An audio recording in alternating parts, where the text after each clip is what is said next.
I hate this job. I hate this job. Don't even have to come into the office. I can do this job from home. I need this place like I need a shotgun blast to the face. Fuck you! You're cool. Fuck you, I'm out. Who's coming with me? Hey everybody, welcome back to My Stupid Job podcast. My guest today is Georgia Dolans. Georgia, thanks for being here. Thanks for having me. You are a, everybody knows this, but I'll just say it anyways. You're Okay. a very hilarious actress, voiceover artist, everything. You do so much. And some might even say that you've made it. You're here. You're doing the thing that... Who is this? My mom? Well, I don't know. When I say that to some people, they're like, I haven't made it yet. And everybody has a different definition themselves That's true. of what making it is. But, I mean, you have a show on Netflix. That's not everybody can say that. That's great. That is true. That's- That is true. I'm on a show. It's not my show, but I am on a show. You're yeah. on a show. It's it's so cute. It's my wife and I watched it the other night. It's like a little cartoon on Netflix called Spirit Riding Free. Yeah. Ponytails. Ponytails. It's like a little cartoon girls show that Yeah. they're what are they, like at an equestrian school or Yeah, they're all horse riders, and then they go to do these like competitions, and I'm part of the rival team. These girls have horses. I was like, what girl grows up this way? It's so cool. But And they just ride into the wild. There's no they have like parent. little challenges along the way, and Yep. they so there's teams of 3 girls, and like they all have horses, and the horses are also got kind of characters a little bit. Yep. Anyways, It's adorable. It's every girl's dream. you posted on your Instagram, and my wife was like, well, let's watch a couple to support her, and we did, and we ended up watching like Way past more the ones I was in. I don't know. You were in every one that we watched. Okay, that's true. Then I think they're gonna drop more, and then yeah. And because it's absolutely a kid show, and I'm in my 30s, and but It's adorable. I mean, get your other friends on the horn. How many episodes do they watch? You know, Yeah, that's true. Actually, my mum started watch the first season. And they were like, I got it. Well, Yeah. keep in mind they've done 8, so she didn't quite get the memo that I was in the newest one. Oh. So she started watching, just on her own, 2 full seasons of, a cartoon that I was not involved in. That's a very LA experience. I think is we had a friend who was on an episode of a TV show, and we started playing the wrong episode, and he was in season 2, episode 7 of a show, and we started at the pilot and watched all the way through till where he showed up, and we didn't do that on purpose. But now we're like, we like this show. I guess we're gonna keep watching it. Well, it's a good, marketing trick.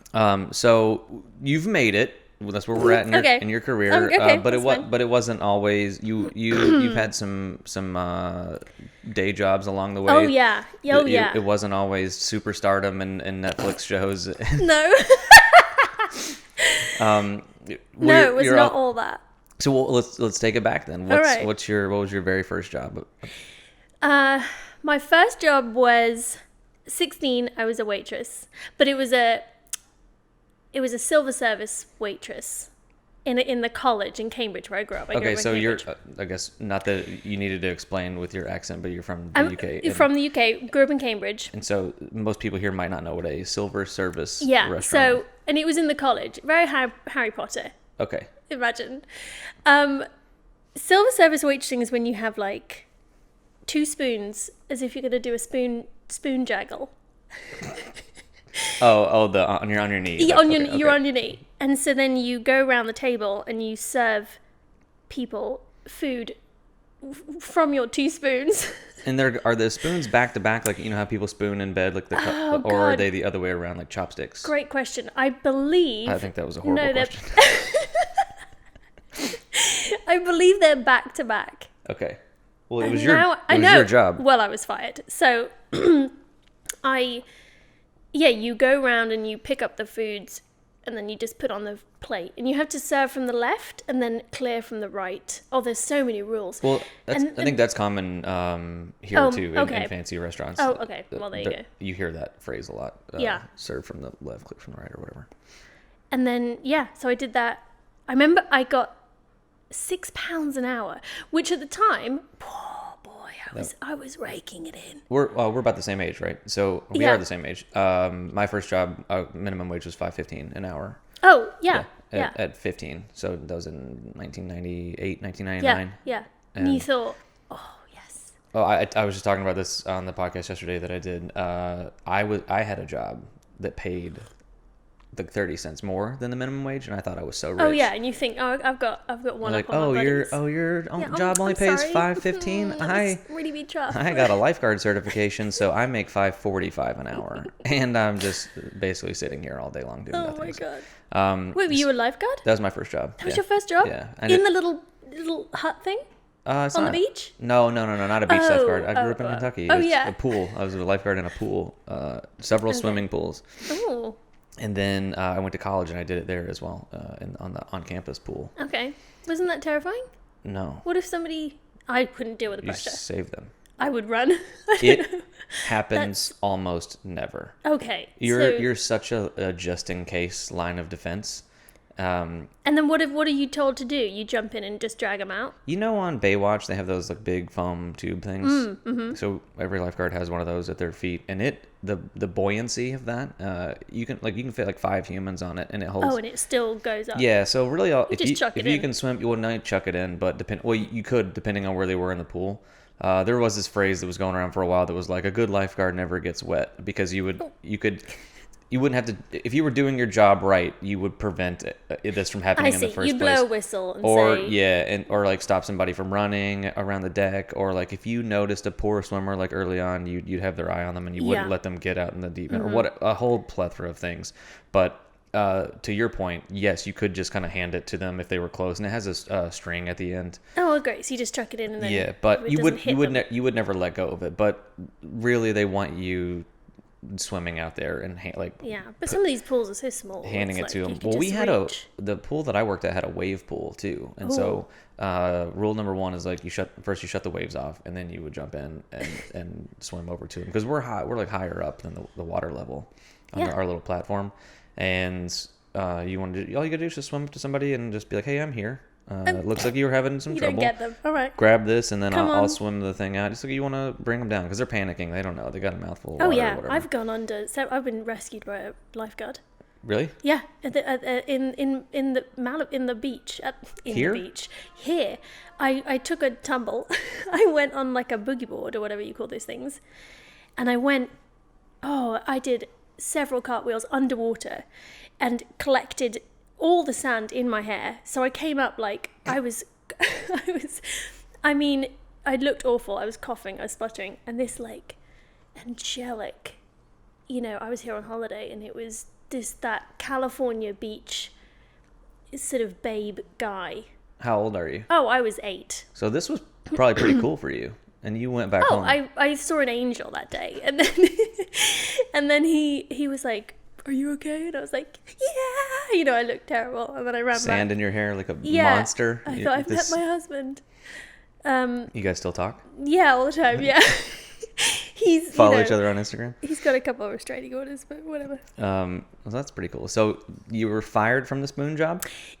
Yeah. Well, you never know, do you? Really? I mean, Yeah, I think if you get fired from a job, absolutely, that you know. True. You may not know why, but Some of mine though have been subtle, so I just was never asked to work there again. that's a It was a good strategy. It was a ghosting. They ghosted. That's They an employer ghosted ghosting. Just be like, Yeah. we're not gonna need you this week, and then you're like, okay, cool. Let me know if you have any hours next week, and they're Yeah, like, and oh, they're it like, turns out no. we don't need you next week And either. And they're- what's even worse is that my sister worked there, who's older than me, and so they told me, oh, I literally did 4 shifts, and I was so bad, I spilt marinara sauce all over someone's pants, trousers for English people listening, and so I just, they said, oh, we'll see if there's some more shifts. And then they said, oh, we're really slow right now. But my sister's clocking in so many shifts. So I know it's a lie, you know what I mean? Because she Right. still worked there. And so they just, eventually they just stopped calling. I've done the opposite of that, like ghosted my employer, and Just not turned up. no, not like That's that. But quitting. it's not quitting, but it's just like, hey, my class schedule and my workload's like really busy this week. I don't think I can take any shifts. And then they call me next week and be like, how many shifts do you want this week? And be like, oh yeah, a still, lot of again, studying. I can't tricky. come in. This is in college.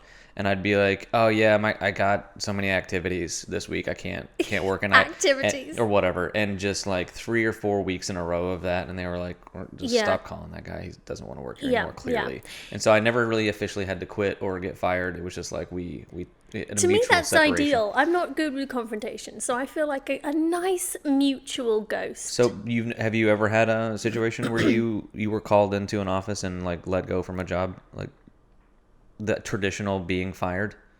No, I haven't, because I've always slipped out before that happened. Yeah. I've always managed I've seen it coming multiple times, mainly in the service industry. It's like it's a relationship, and you before you could get dumped. Yes, I yeah. refused to get dumped. Yeah. So You saw it going south, and Yeah, you were like, and I I'm going to just remove said- myself from this relationship.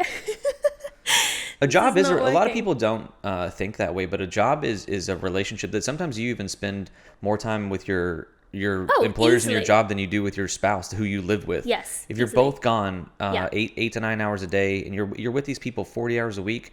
I mean, I don't know if I see my wife 40 hours a week, I do, but like, but I mean, maybe I'm in really close second place to her coworkers and boss, and as well. She's at that place It's all like the a time. whole other world. And a so life. when you do get let go from a job, it does feel like you're like losing your family. well, especially if you've been there for a while. Right, and that's why people don't take it hard. It's like even the place, going to the place, and the emotions around like just being there. Yeah. And then now you're not there anymore. Yeah. It's people take it pretty hard. Not it's just rough. the money aspect of it, but it is you're losing a relationship. Mm-hmm. You're being dumped. Yeah. And people don't talk about that part of it as much. Oh, they just get out early. They just get out early, and those people, they have thicker skin, or they or just, yeah. they developed those Commitment the defense issues. mechanisms earlier on in their relationships. They were dumped really early, like in middle school, by the love of their life, and they're like, I'm putting this wall up, and I'm That's never gonna get hurt again. And I feel like you're talking directly to me. Yeah, Does that happen to you? I'm trying to, well, The I mean, lifeguard yeah. never called you back, He never called me back. filed a restraining order, and now Yeah, you and are now unable to be hurt by I back men. out of, all temp jobs before they finish. Did you temp? Yeah, so that was my main. I mean, I temped. So after the waitressing didn't happen, I kept getting fired. I temped in 1,000 offices Doing what? across London. Oh, great question, Aaron. What? What was I doing? Nothing. I mean, That's most office jobs, even like it's high shocking. end ones. I mean, a lot of it are obviously answering a phone that somebody else who normally answered it couldn't answer because they were gone. I So mean, that was my tempting. wife has a really awesome office job and gets paid a ton of money. And most of the days she's texting me, and like we're booking travel, and she's telling me what things to buy on Amazon. Yeah. So I know how little. There's not a lot that Shouldn't goes you on. be doing your job? No, we're just gonna look at. I mean, flights all day. I stuffed a lot of envelopes and Well, the that usual. the model is a little bit broken, anyways. To for an employer to think the only way you're doing your job is to be tethered to a desk for 8 hours. Oh yeah. And just we could work at different paces, and what might take you 8 hours to do because you're incompetent, you specifically. Yeah, I might be able to do that in 2 hours. So why do we have to be in this office for both of us for 8 hours? Come into 2 hours and then do the job and then go home and Yeah. have 6 hours to yourself. And you can't, as an employer, you're in this like really weird gray area, because if you go tell your boss like, hey, I'm done with work, do you have any more work for me? And they're like, oh, I gotta either give you more work, or I gotta tell you no, but if you leave, you have to clock out and you don't get yes, paid. and you're just left sitting at your desk Right. staring at a post-it and note. I think that's where a lot of people are in their job, office jobs specifically. Other waitressing and retail and stuff like that's a little bit different. But if you're in an office, most employers are doing, or most employees are doing it. They're not doing shit all day long, Yeah. and having to Or pretend. stretch it out. Stretch because it they out, think, pretend to well, be busy, or if you get in the morning, it's like coffee first or tea. We're Yep. doing tea today because tradition. your first cup. Well, it's not my first cup of tea, but It's the first time I did making let it. you make it your way, the English way, and there's a little bit of milk in here, which I normally don't do. But And you didn't do sugar, but that's fine. I do. You didn't either, did you? No, but that's also. And I always drink whatever my guest drinks. So Are you enjoying it? Tea. Yeah, it's great. So you clock in, and you have your tea or your coffee, and you maybe catch up on some of your emails. You find out that nothing is really alarming, so you don't have to respond to any of them right away. You maybe watch a few YouTube videos, check all your social medias. That's killed an hour already. Now you're at 10 to 30. One of your coworkers comes in and is like, hey, I'm popping over to Starbucks for a croissant you want to roll with. And then you guys walk over, you get a coffee, you come back, you're talking, you check a few more emails. Now it's noon, it's lunchtime. You go to lunch for an hour and a half. You come back, and then and then the one thing you really had to do that day, you maybe do that around like 1:30 or 2. Yeah. And then you got to kill time until 6. And And especially that 3:30. Yeah, where you're like, oh, especially if you ate a big lunch, and sometimes you maybe had a margarita. Yeah. If you go to the Mexican food place on Tuesdays, little frisky, everybody yeah. gets a margarita on Tuesdays. You come back, you're a little tired, and then you just, but you have to sit there until pretend that you worked it out, like you were grinding until 5. Yeah. Well, that's the office. But it looks Setup. to them and to your boss and to even like the higher ups, it looks okay because the task was complete. Yeah. And they are none the wiser that they could have, maybe they could have even hired hourly temps to do that job for like 2 hours and then save so much money on payroll. And maybe that's why it's harder to get jobs these days, because they realize the manpower that it takes to accomplish a task. But a lot of companies just a lot of people are outsourcing, freelancing. Well, that too, yeah. And temping and freelancing, they're not too dissimilar, but that's true. One of them usually you can do from your house, and the other one you have to actually put on the slacks, trousers, and go into an office. Slacks. I'm very much a fan of I do jobs not that wear I can get paid to do whilst in my underwear at home. Oh yeah, me too. Those No, are I the enjoy best. those. I mean, yeah. Well, you do a lot of you do voiceover. Yeah, you can't do those in your underwear, but you can go dressed as a normal person, as a as a normal person. as a normal relaxed person. I was trying to show Georgia how to work with the mics like before we started, and she's like, "Did you forget I do voiceover? I know voiceovers. how microphones However, work." a couple of times I have coughed at it Yeah, it's okay. or spat at it, so Well, I got the spit guard. I'm not as close as you. Those were not cheap. Okay. Yeah, I did that for you. it's covered in my spit. Yeah. But I was gonna ask with the voiceover, do they ever? You have all the gear at your house, right? So you ever can just send in. I do. commercials Yeah, and so if stuff? you do auditions and stuff, they'll Right. ask you to record, but It's like self-tape for auditions. Exactly, and you can do it from home. My agency has a studio, so I'll go into them and record them. But, oh, you have an agent. Yeah. So but you haven't made it. Okay. Yeah. Okay. Interesting. So you're temping all over to London. Mm-hmm. Not getting fired from any of those jobs. They just kind of end. Exactly. Yeah. So it's good for me, for somebody who tries to get out before I get fired. Right, that's a you're sort of perfect- in, you're out. You did the job. The relationship aspect of that one is Yeah. it's just like, hey, we went on a few dates. It's the and it's player. done. You know what I mean? It's that like just showboating around town. Yeah, you're one night standing with a lot of with these a jobs. one night standing, exactly, across London. Stuff in a lot of envelopes. I know. Well, okay, you turn that. And then I did like 1,000 things in London. I mean, if I really look back, I don't know what.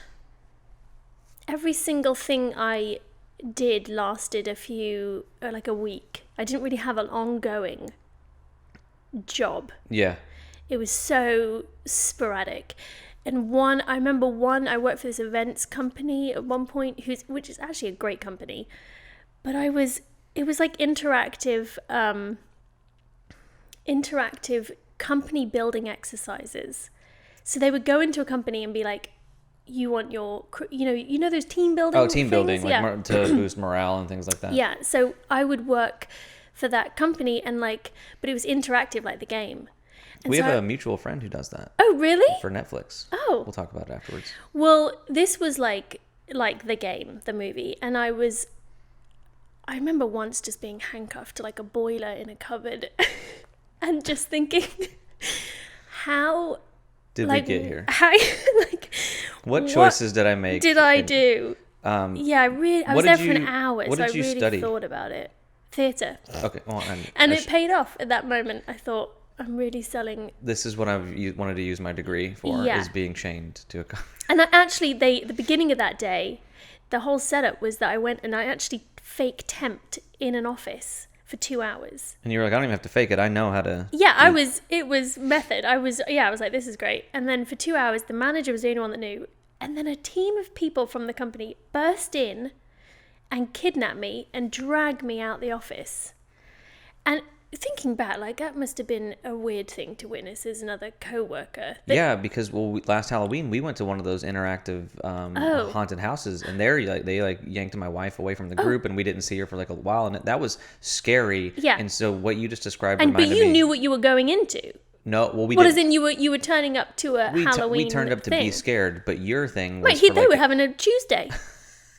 Suddenly, this young temp gets like dragged from their office. Right. And then there's a briefcase put on the table, and they're like, "You have 4 hours to find her across London." And just so people who've never worked an office job know, on Tuesdays, no temps are physically forcibly removed from an office it is drug. not. That never That happens. never happened. So it was a real shock to the system. Yeah. And then they had to come find me. I think the bigger, I mean, I don't even know what you would think to see somebody get yanked out of your office and be like, we have to solve this? This is going to boost morale? Yeah, I was. Georgia was, I'm sorry, she was kidnapped?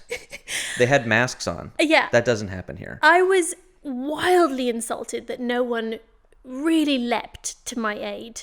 I realized Did it look convincing? Like, was it? They were all in absolute British shock. So it was like it took them a second to think, what's going on? Like, Right. is this real? But not one of them had a knee jerk that was productively to help me. And I thought, well, there you go. That really sums up how I'm breaking up with this company. impacted them for 2 hours. Yeah. Clearly, they didn't like me. Well, that was actually going to lead into another question that I had, because you said that you used your degree to be like that method actor. You are a very funny, like, comedic actor, and you do a lot of sketch. I just went to one of your sketch shows this weekend, and you play a lot of different characters brilliantly. But how many of them were inspired by people that you might have interfaced in the workplace, or like based all off of of a them. boss or anything like that? Every one of them. All of them. Everyone is based off of somebody. I would say primarily my family. Ooh. They aren't going to watch this. No, but also, yeah. They might. Oh, everyone I've met. Everyone you met is going to watch this. Yeah. No, It's inspired. based. Yeah.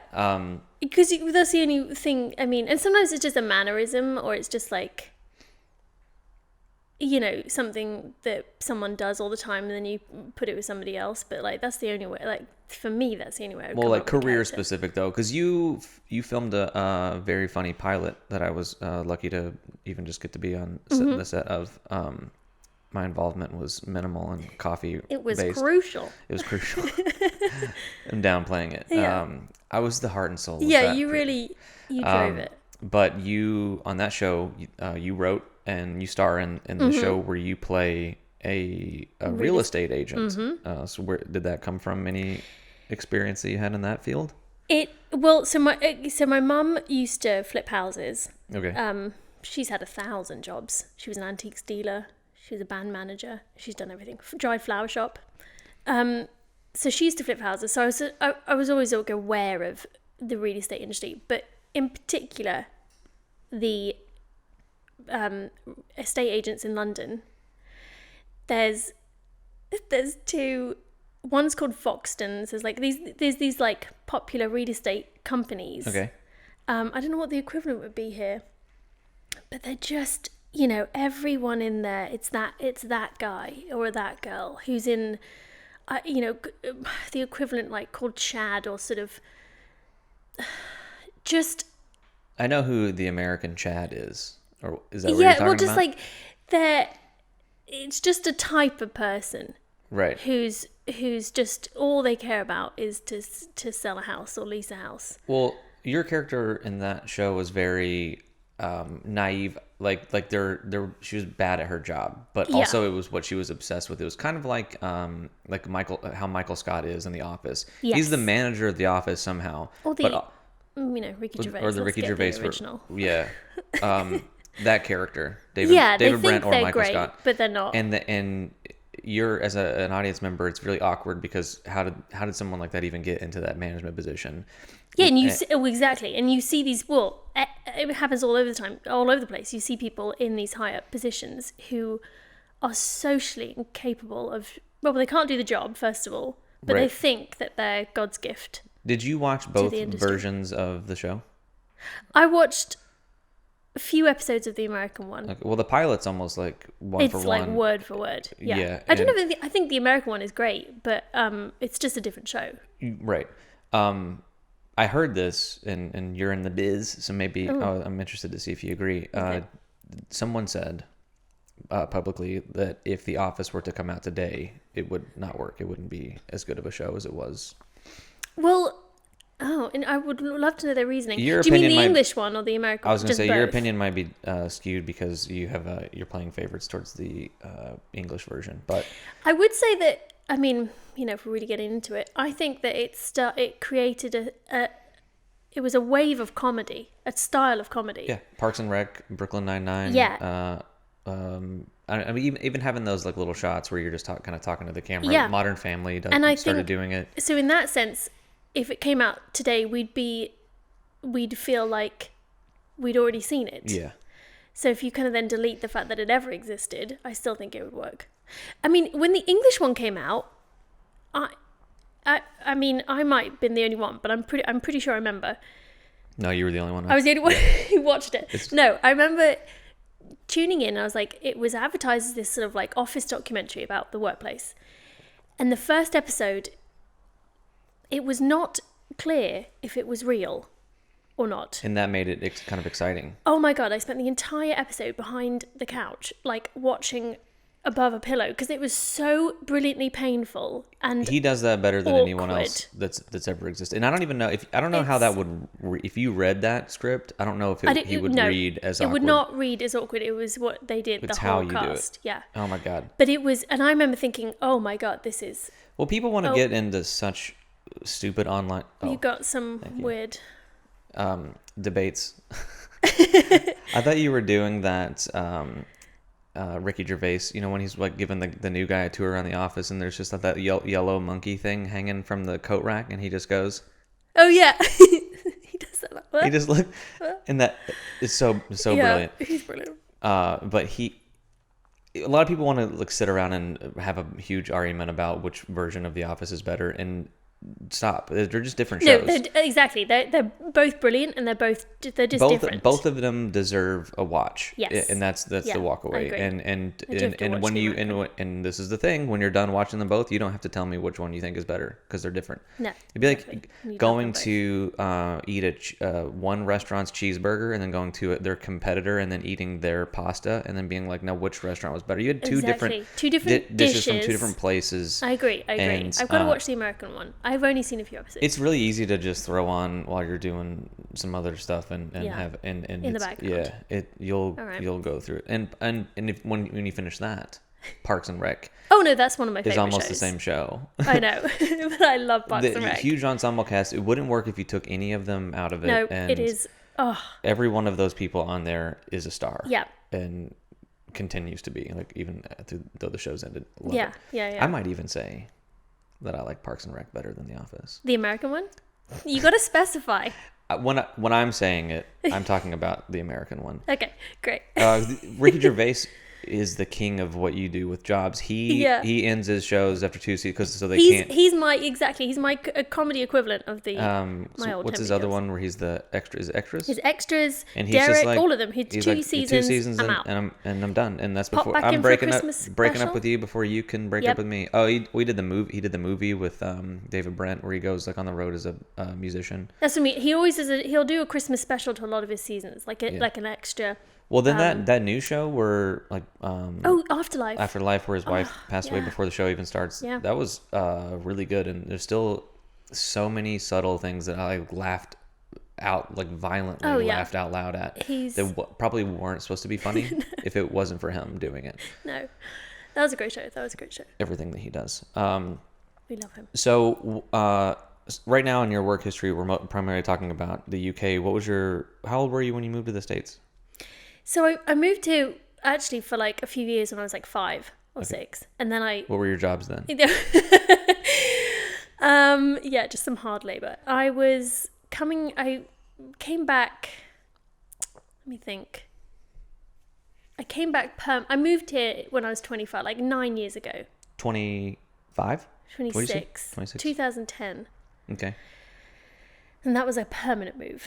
But obviously I'd come back because my family live here, half of them. And what was your first job when you got to America? How long was that a process? So- Like you had to get No, I'm a citizen. Okay. Yeah. Actually, yeah. So my first job here was straight after college. I did come out because I was trying to earn money to go traveling to go Okay. to Peru, and I got a job at a Starbucks in West Hills or up near Topanga, Woodland Hills? Woodland Hills. Yeah. That way. Yeah. Not that it matters. And so I got a job at I applied, got the job. I don't know how because I'm terrible at. I can't remember. I'm not good with that. Like if you ask for like a long list of a drink thing, I Yeah. can't.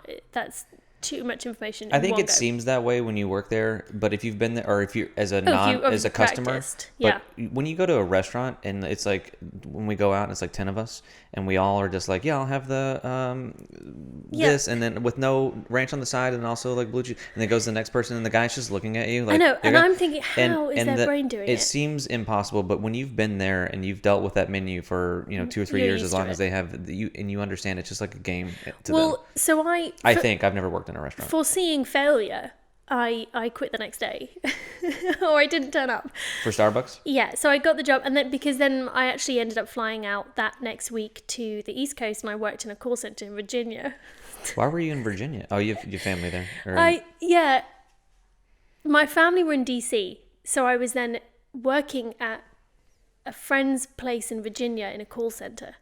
And keep in mind, first of all, what was I thinking? Working Starbucks for 2 months was going to earn enough money to go traveling. Like what? I don't know what world I was in to sort of think that just 2 months of a job I could sort of go off for Right. a year. But the call center was fine. I wasn't allowed to to do the calls. I don't know why. They didn't really trust me on the phones. I'm not sure. you never once received a phone call I was- whilst working at a call center. Is that what you're Never- saying? Yeah. So I was going to ask if your never accent came allowed. into play. You know when if you call support for Yeah. who are Dyson vacuums and it's clear that their call center is in like India or someplace. yeah. And they're like, "No, man, I'm from Detroit." Yeah. I'm like, "I know you're lying, Yeah. dude." No, I would have thought, okay, great, because it was a sales call center, so it was selling TV, like digital TV, whatever. Clearly, I know technological Direct TV. TV. And so I thought, all right, this maybe they'll want my accent, but I was so bad that they just decided not to use me on the calls, because if somebody just said they weren't interested, I'd be, oh, I'm so sorry for your time, and hung up. Like I don't like. They need a shark. You need to get 3 Yeah. no's out of people. No, I didn't like exactly. I didn't like that Have you ever- confrontation. Yeah. Well, it's not a confrontation over the phone, but like Well, they said no. They said no. The psychology behind that should be, oh, she's not good yet, but we'll listen to her calls and we'll tell her where she went wrong and we'll get her better at this. But they were just We'll like, strip her down. No. Yeah, no. From the beginning, She's never gonna. She's just too. I think I was just too polite on the phone. I don't know. You got to be a bit more. Well, I mean, you are a polite human being, but that doesn't mean that you are incapable of doing a job. If the job That's at true. hand and the boss was like, hey, This is you're what going to you call need and try to to do. sell them a package on TVs, they're going to say no about Yeah. 5 times. You just keep. But you need to know. Yeah, well, but to me that's so awkward. any sales job. Like it's so painfully awkward. Have you ever worked retail? Any retail? Like, No, I've worked like concierge, like front desk. Okay. That's not retail. well, like a lot of places, the Gap, Old Navy, Victoria's Secrets, whatever, they have like store credit cards, and your job is less about helping someone find the jeans in their size. It's more about getting them to sign up for that credit. Really? Because they make a lot of money off the interest. So what you do, if they get approved in the store, then that purchase goes on there. Maybe they'll forget to pay it. But the point is most people don't want that thing. Yeah. And so we had to have a tactic of like, oh, they're going to say no, get 3 no's out of them before you stop. And I would always just quit after the first one. I'd be like, hey, do you guys want to save 10% today and get a credit card? And they're like, no. Okay. No, and go fuck yourself, because I know how that works. I mean, I've never had somebody ask me so many times about those things, but that's true. Yeah. They always ask.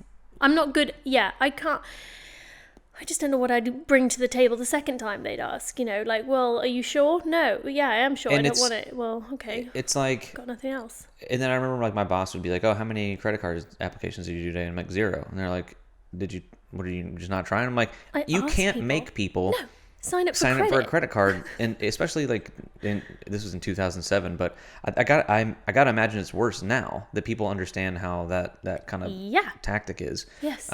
There's and I'm not saying anyone who's ever fallen for that's a dummy. If you know you got like spots. No, I have store credit cards. Yeah. But I've had them in the past, and it's for ones that I shop in. Yeah, and you get points, and you get like bucks or whatever you want to call them for the things. I have? I can't remember now.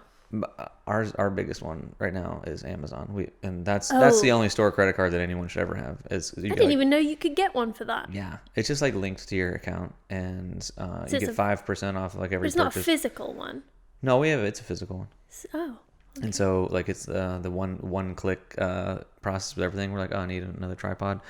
And it goes.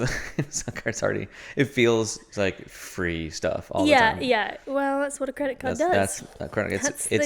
It's money in the future. It's money that you don't have yet that you have shown somebody that you does might not be. feel real. Yeah, future money. And all you have to do, like your relationships and your jobs, is just get out of it before they come looking for ghost credit card companies, or just die before you have to pay the bills. That is the best advice. There's nothing better than ghosting a credit card. There's company. There's like a Queen Latifah movie where I don't even know the name of it, where she like finds out she's gonna die, and so she just goes and maxes out all her credit cards, and I was like, I would do the exact same thing. Like, well, that's true, but if you have anyone as your beneficiary, they will get lumped. She didn't.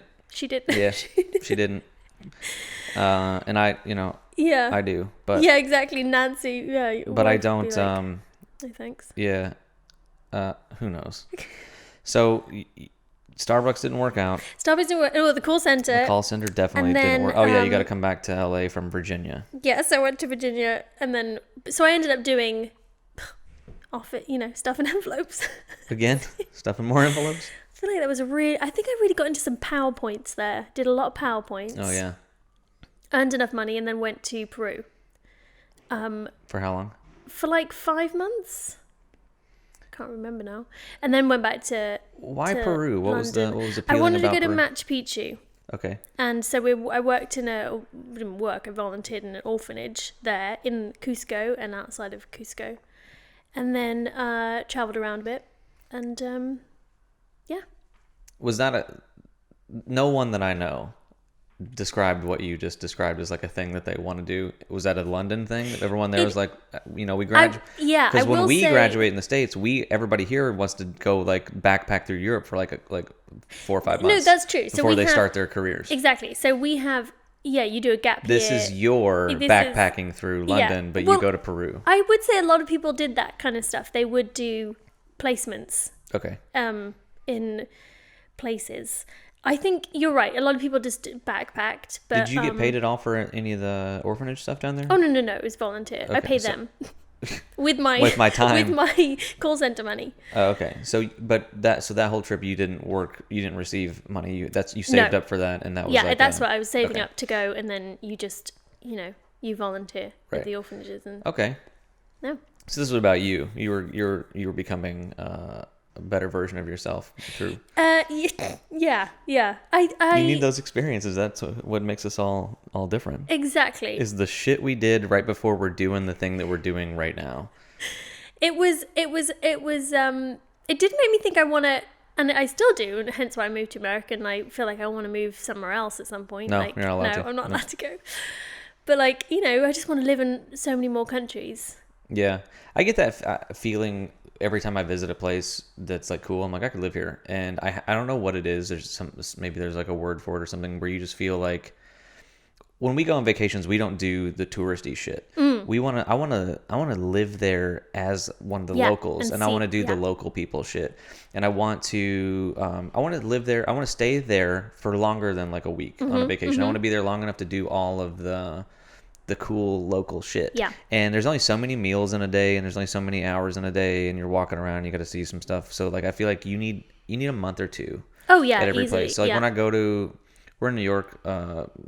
We were there, you know, once every 3 or 4 months, and for like 4 days.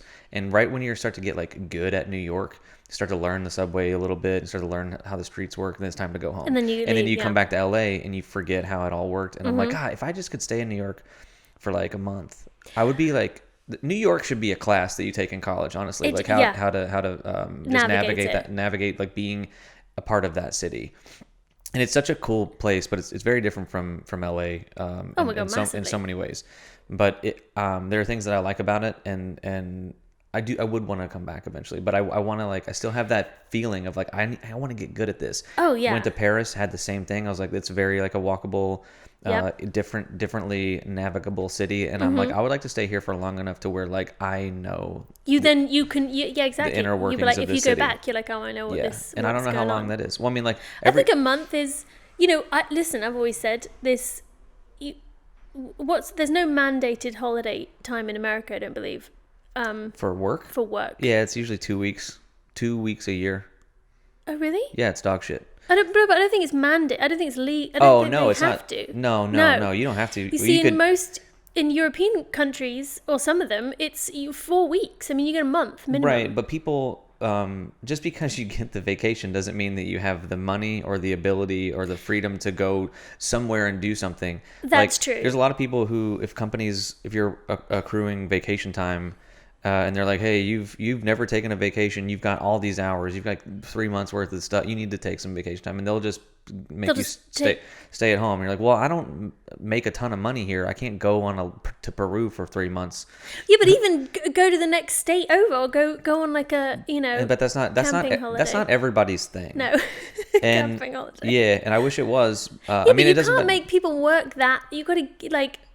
Right. But I mean, and also again, like what I just described of like, oh, I'd like to go to Paris and I'd like to stay there for long enough to like know the city. That's someone else's nightmare. Like, well, but I mean, I'm sure that most people would go 4 weeks paid time off a year. But you still come back with less money than you would if you would have just sat on your couch and watched The Office. Yeah, you don't have to go on holiday. Just get given a month off. Yeah, so we don't have that. Is the moral of the story. But like, I think it would be good. I think that. But for every town that you've lived in, like, how long were you in Virginia? I was in DC, so we drove into Virginia. Okay, I was there for the were summer. you in DC? We went to DC not that long ago. When you were in DC, were you there for long enough to where if you were to go back right now and like got in a car, you could just drive around without like? I mean, that's a bad example because my mom and sisters live there, so I know it. I mean, I go there. Right. Well, so that's what that feeling is what I'm trying to describe to you. Like anytime I go back to my college town, like and I was there for 4 years, I can drive around that city. Yeah. And I have no desire to ever live there again, but like I conquered that one. I conquered knowing how to move around in that city. And so like that feeling of like, I want that for New York. I want that for Paris. I want that for Portland, wherever we go, Austin, doesn't matter. I want to stay there long enough to where like when I go back, then you feel like that. It's a part of me. Yeah. Well, set the goal, man. 2020. Yeah, the year that I get my first child is the year that I'm going to be. You just fuck off for a month. Every month is a new city, and until we get like good at it, and that's going to be really good for sleep training and perfect. all the shit. He won't know. He's fine. Well, I'd like to wait until he does know, and I do want him to see more stuff than I saw when I was a kid. Like I didn't go to Europe for the first time until I was like 31. Yeah, but I mean, when people say that, I think travel in America is hard. It's so expensive, and you've got to fly fucking hours before you leave the country. Right. Well, I've noticed that when we went to Paris, we also hopped around to other little nearby places. We went to Stockholm and we went to Romania because my wife's from there. Oh yeah. And once you get into like physical Europe, the flights, those little flights to and from the country, they're like dirt. Back in the day, I flew to. What's that airline called? Ryanair, EasyJet. EasyJet, that's the one I'm I thinking. flew to south of France for, I kid you not, a penny. But obviously you pay airport tax, so that's like $20, $30, whatever the airport tax was. I've flown to Italy for £5. And then the same thing, like, you know, airport tax. I don't know if that's still, I mean, my friends who are still there, like, those deals are gone. You know, it's not like that anymore. But it's still, it's like $50. You can get a flight for $50, $60 and go to, we were over there. We were in France for our honeymoon for just 2 weeks. We were just there, and we didn't have a plan, really. We were just going to wing it and go all over and see as much shit as we could.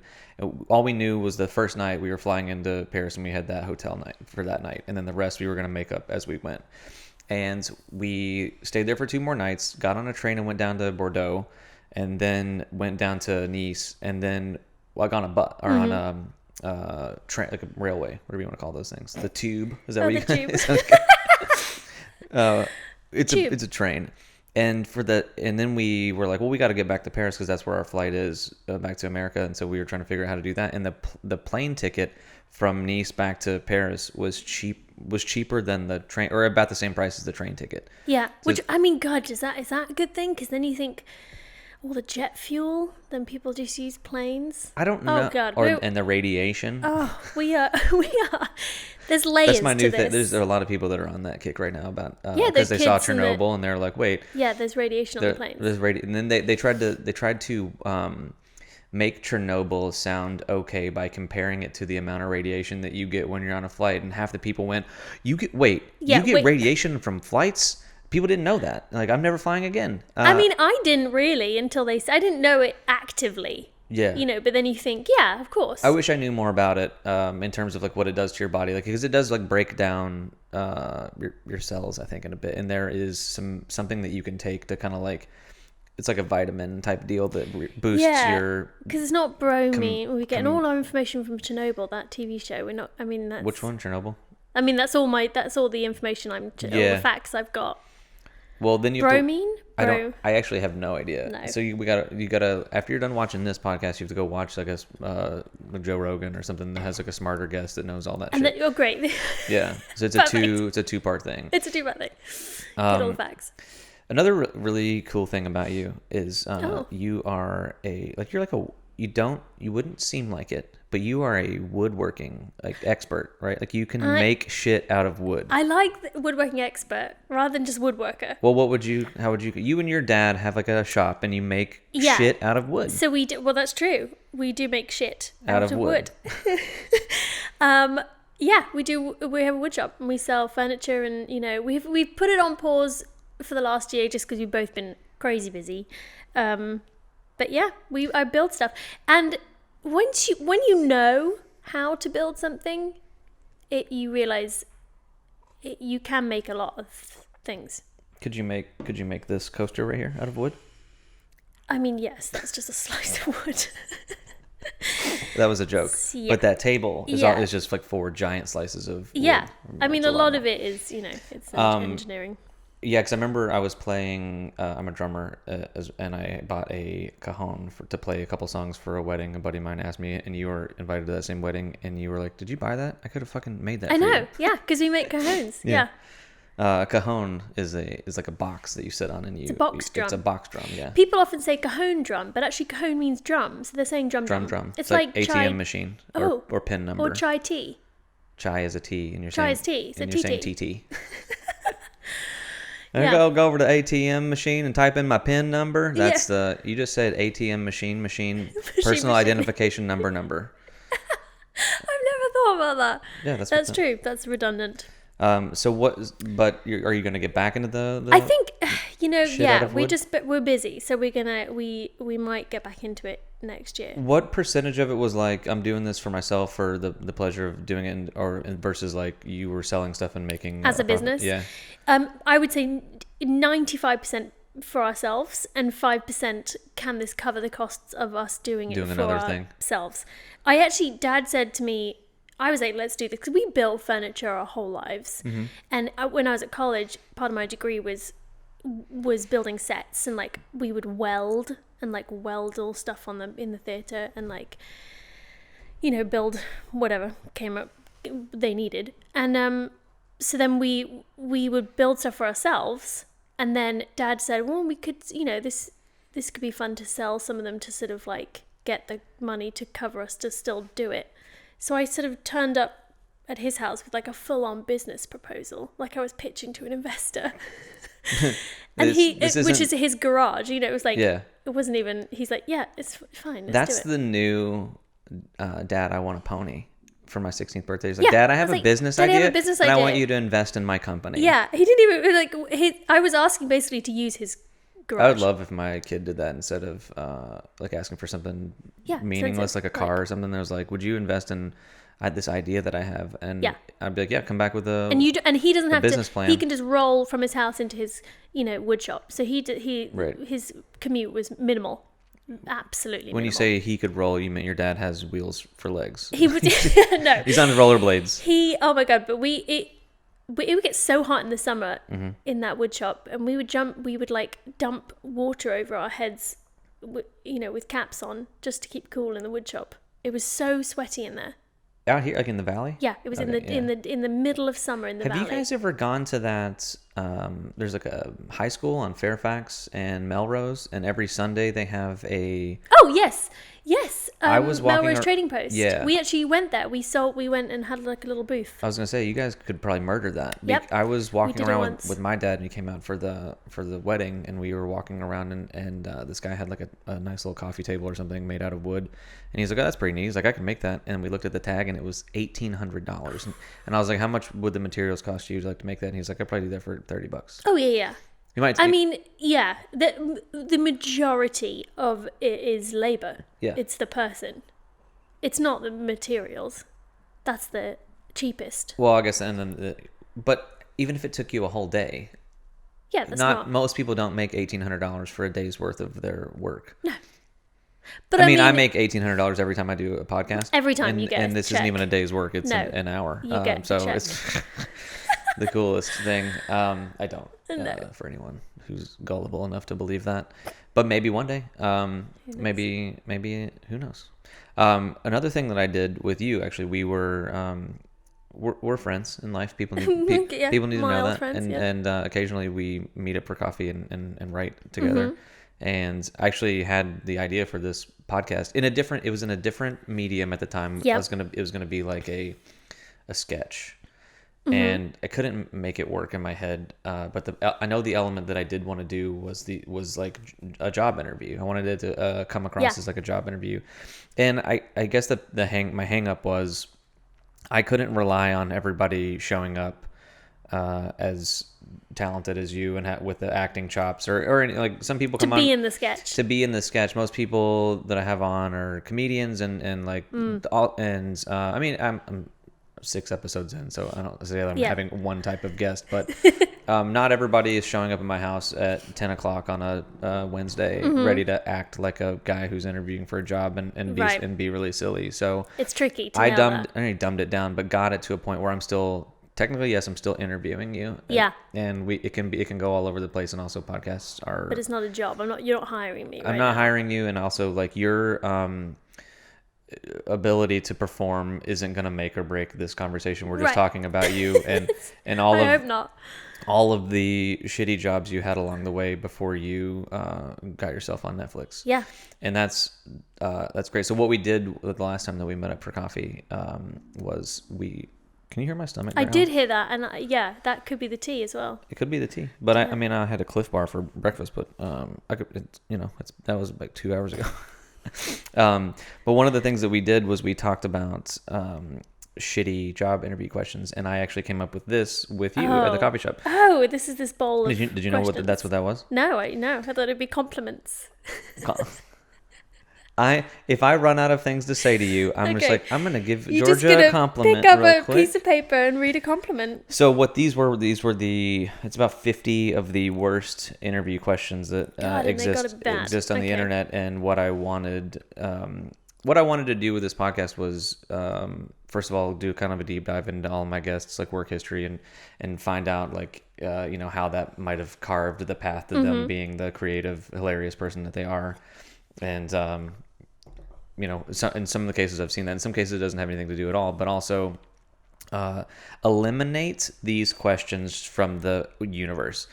You shouldn't go to a job interview anymore and hear stupid stuff like "sell me this pin." Oh or, God, I mean, yeah. I think that one's in there. It's in there? So if you get that, but anyway, so what I wanted to do, because everybody that I have on my show is inherently funny, is to give what would be the most sarcastic, like real answer to that question, so that it stops getting asked. Like this is because a lot of times like a genuine answer. I'll answer genuinely.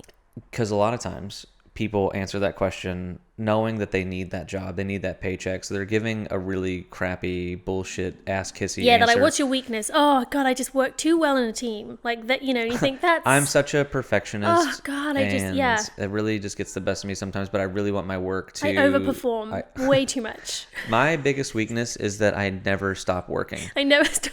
And I don't ask for raises. And I just never ask for a raise. I mean, that actually is a weakness. That is a weakness.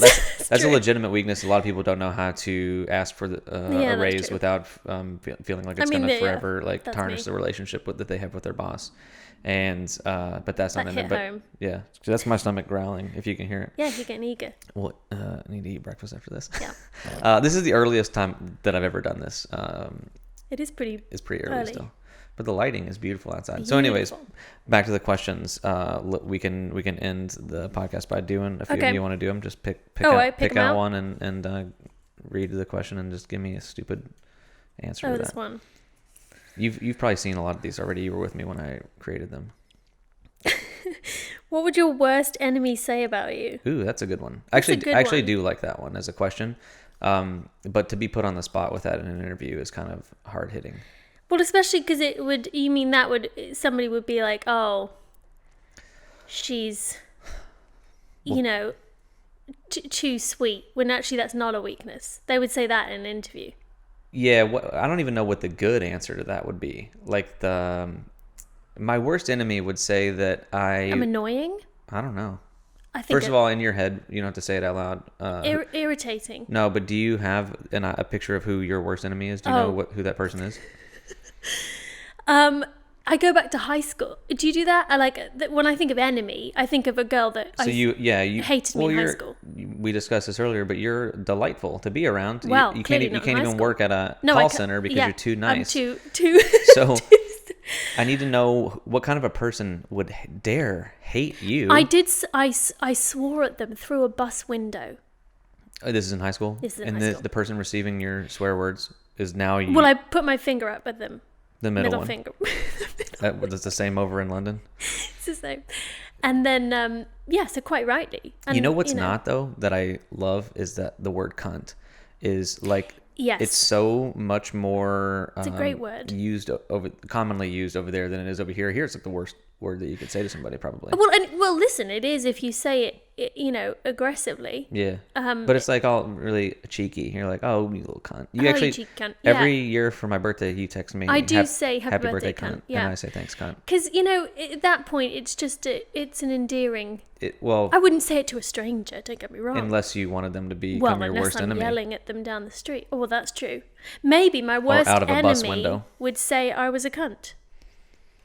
I think that's what they'd say. That's a good... If you did that in an interview, I was like, okay, and just lastly, before we get out of here, what do you think maybe your worst enemy would ever say about you? That I'm a cunt. Absolute cunt, yeah. That was... I thought somebody was listening in. No, do another one just for fun. Another one. Bridget, or whatever her name is, that cunt. Oh, this one's gross. How badly do you want this job? Yeah, I hate that someone would have the audacity to ask that in a job interview.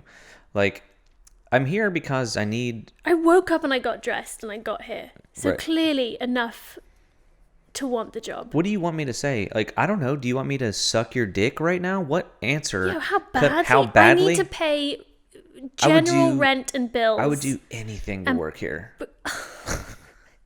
How bad? Yeah, that is actually a little creepy. That shows up. If that's said slightly differently, how badly do you want this job? Hey, how badly do you want this job? It's not about how you say it. Creep central. So we're at a new call center in Virginia, and you're interviewing, and someone says that to you. What's your answer? I need quite badly. I don't know. So badly. You can tell that am terrible in job interviews, and hence why I do ghost. Have you ever my interviewed for a way job out. and, I don't and think didn't get it? Oh well, I'm an actor, so Not one. Okay, that's the auditioning and not getting parts. It's pretty much 80% of the but job. That's a very different job interview than That's true. than trying to work at a call center and getting the how badly do you want to work here. I'm glad that they don't. I mean, maybe they used to ask how badly do you want this part in auditions, because that could get real Me Too-y real quick. Well, exactly, and also they like, you're not meant to want it that badly. They always say that you don't want it. Well, no, chill. it's the people who have the best auditions are people who are like, I don't care if I get this or not. Yeah. Like, I did it and I'm leaving and I've completely forgot about this. If you call me later, great. If Then not, great. I don't give a shit. I did once by mistake interview for a healthcare position that I didn't know I thought I was going in for just a temp job, but I realized I was going for a managerial role in a healthcare industry. And position. You got it? I now run the NHS in England. No. I am the CEO of Cedars-Sinai Hospital in Los Angeles. Side hustle. Just absolute side hustle. Yeah, no, I mean, I think I literally went into the wrong room, and I think they also thought I was the person coming in. So halfway through, when they were saying how invested are you in changing the structure of this healthcare company, and I just thought, oh, I'm here to stuff envelopes, lady. It was horrifying. No investment. I'm looking for the least amount of responsibility possible. The least amount. I need to be able to ghost and not be held accountable.